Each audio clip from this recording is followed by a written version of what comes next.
मुख्यमंत्री माझी लाडकी बहीण योजनेअंतर्गत महिलांना 2100 रुपये कधी येणार असा देखील प्रश्न महिला वारंवार विचारत आहेत। कारण लाडकी बहीण योजनेअंतर्गत इलेक्शनच्या वेळी म्हणजेच की विधानसभा मतदानापूर्वी राज्य सरकारद्वारे जे महायुती सरकार आहे त्यांनी सांगितलं होतं की आम्ही जर पुन्हा सत्तेत आलो तर आम्ही लाडक्या बहिणींना महिन्याला 2100 रुपये देऊ।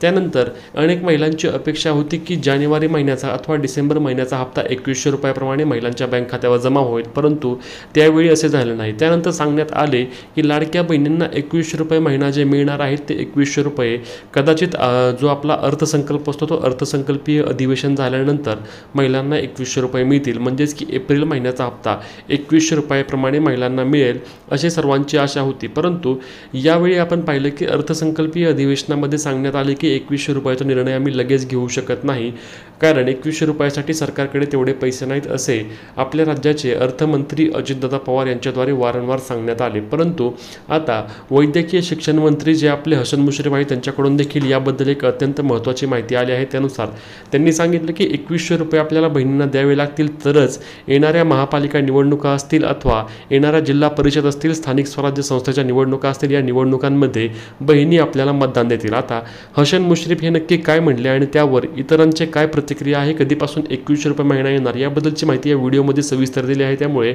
व्हिडिओ शेवटपर्यंत पहा आणि चॅनलवर नवीन असल्यास आपल्या हक्काच्या मराठी हायटेक यूट्यूब चॅनलला आधी सबस्क्राईब करून घ्या आणि हे व्हिडिओ जास्तीत जास्त शेअर देखील करायला विसरू नका। चला व्हिडिओ पाहूया।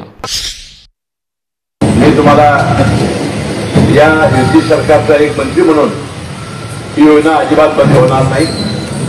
2100 रुपये करण्यासाठी वचन दिले ते योग्य वेळेला ते केल्याशिवाय जिल्हा परिषद नगरपालिकेला आम्हाला मत मिळणार नाही हे आम्हाला माहिती आहे। आणि किती जरी विरोधक म्हणत असतील की बाबा 46,000 कोटी रुपये लागणार आहेत, विकास कामावर परिणाम होणार आहे, पण त्यासाठी सुद्धा महायुती सरकारने संपूर्ण व्यवस्था केलेली आहे। आता काय सत्ता आली आहे, हसन मुश्रीफ म्हणतायत 2100 द्यावंच लागेल, मतं विकत घेतली आहेत, परत मतं विकत घ्यावीच लागतील। त्यांना 2100 देणं क्रमप्राप्त आहे। लाडक्या बहिणींना आता सावत्र वगळून देऊन चालणार नाही, कदाचित 2100 ते 3000 करावे लागतील। घेतलीत ना मतं विकत पैसे देऊन, बघा आता याचाच अर्थ निवडणुका लक्षात घेऊन तुम्ही या सगळ्या गोष्टी करतात हे तुमच्या वक्तव्यातून स्पष्ट होतं।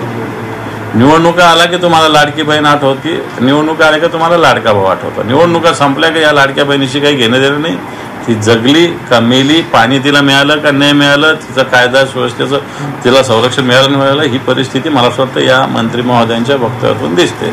सर्वांची अपेक्षा आहे हसन मुश्रीफ जर म्हणलं असेल तर तीच गोष्ट त्यांनी अजितदादाला सांगितलं तर बरं होईल।